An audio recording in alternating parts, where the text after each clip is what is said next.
It's just a natural element that's fun, and it's easy to make. It's actually a nice project to do with children if you want to have them help you make something for Christmas.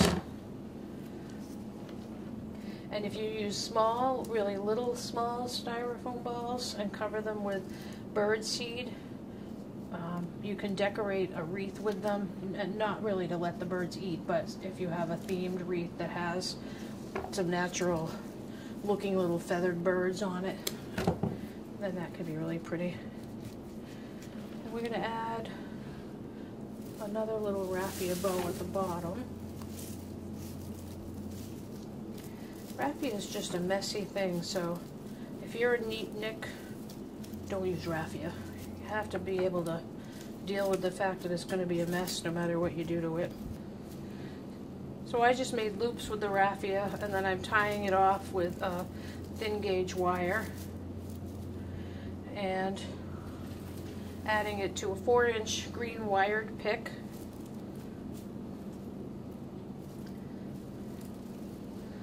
Which will poke that in. Be nice to have a few pine cones around the bottom. And maybe here's where I'll add a little bit of, but it's a very natural, just a more green, so I don't want a whole lot of color. So we have these nice dried mushrooms on picks. This one's a little bit big for what I want. So I'm gonna tear it apart a little, trim the steak that's too long. But we're trying to give this a very woodsy, natural look. Doesn't want to go in. There we go.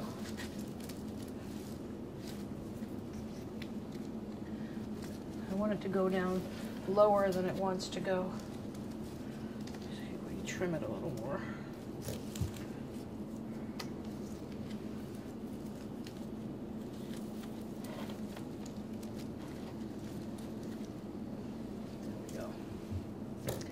So we're going to add more rustic pine cone woodland things to keep with my theme of natural looking. I can't get enough of the seeded eucalyptus. I'd put it in everything if I could. I just love the texture. I like it at Christmas and spring, any time of the year, and it's great because it's available any time of the year too, which can't say about everything, and I never get sick of it. Some things that are available year-round you can get sick of.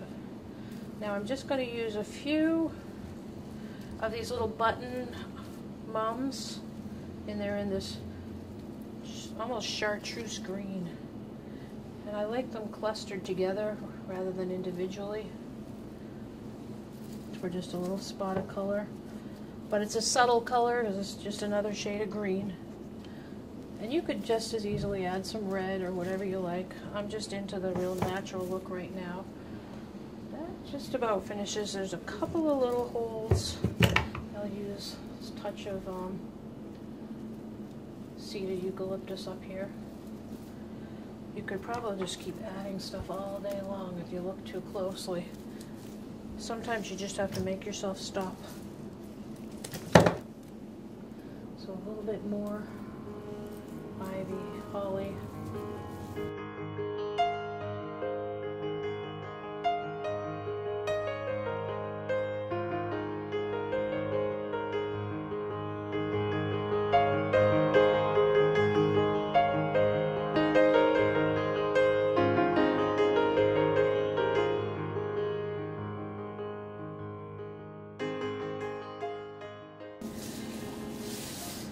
In keeping with my woodland theme for this episode, we're going to do a wreath centerpiece, starting with this tray form, which I love because it's solid in the middle and it has a thicker ring of oasis than the old-fashioned kind, and because I'm having candles in the middle, it'll hold them and you can carry it from place to place without them falling. And it's easier to water, so every day you can pour a little water into the center, making sure that the oasis fully absorbs the water. And that's what you'll do to begin with when you first soak it. And then I'm using an inexpensive green, which in this case is laurel, And even if it isn't the prettiest laurel in the world, it doesn't matter. We're going to put a layer of laurel all around the wreath, pointing some of it down to touch the table and to cover the green plastic tray because you don't want that to show. So you can cut it in short little, probably less than an inch long pieces. Get a whole bunch cut. The ones that go on the top, you can lay them down almost so they're just angled into the oasis, and that way you don't go up so high that you're blocking your candles or even blocking view. If you're going to use this on the center of the table, you want to try to keep it nice and low so you can see your guests. Unless you don't like your guests, then make it really tall and block the view.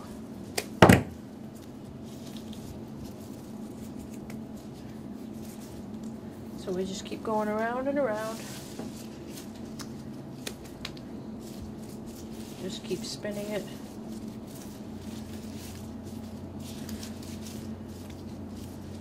Until you have it fully covered.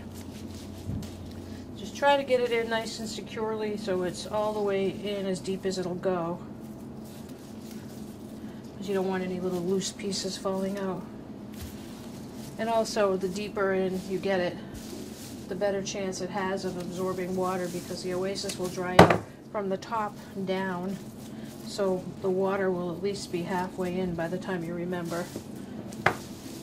Now I'm just going to cover up some of that laurel with this shinier pittosporum. It's a little bit prettier. And it has a nice scent, even though it's not really a Christmas green traditionally. It does have a very nice piney scent to it, so it works nicely in Christmas things. Shinier texture, it's similar looking to the laurel, so I won't go heavy with it. And then we'll use little pieces of balsam.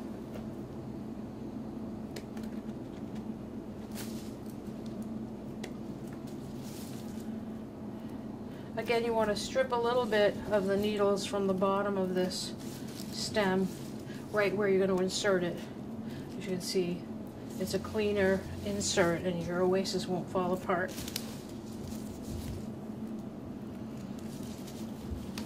You'll even want to get a little bit on the inner part of the circle. A lot of that won't show because we're going to put candles there, but still, I always try to finish everything off nicely.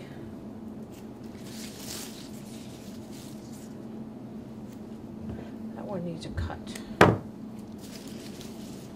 Going around with that, we'll use a little bit of the leftover boxwood from our first project.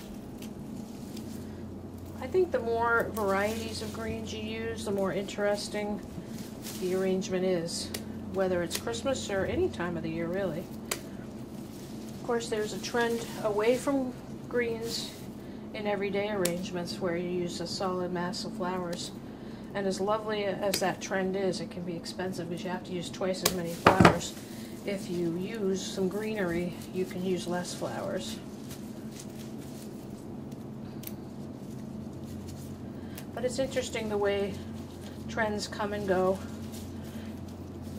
It's very popular nowadays to do floral arrangements that are very tightly packed, low, full. And that used to be popular way back. Here's some more of my favorite eucalyptus. And I'm very much into a natural woodland look this year.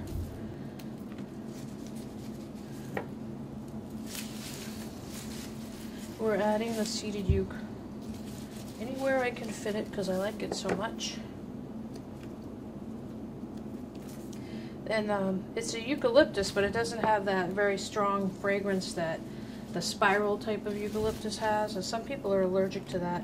I don't think you'll find this, I can't smell it at all, but I don't have a great sense of smell. I think I wore it out smelling flowers all these years. But I haven't noticed anybody who can't tolerate the light fragrance of it. It's nowhere near as strong as regular eucalyptus. So we're pretty well covered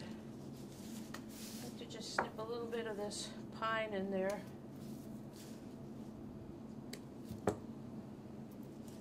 a little added scent as well as look. We've got our pine cones.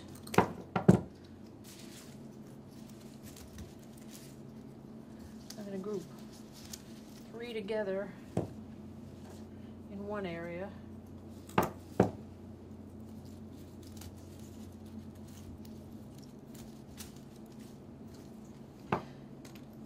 Just because it's so predictable to just line them all up. And we don't want to be predictable. So 3 together. 2 more like that. And you can hairpin this moss in simply by taking a piece of wire and bending it and pinning it in. I'm just going to hold it down with another little piece of green. And now we'll add these beautiful candles. They're tea lights, hollowed out just enough to hold the tea light, so you can replace them and have these forever. We'll just set them in the middle. You light them up, and then you have this beautiful natural woodland centerpiece, which you can add fresh flowers to later.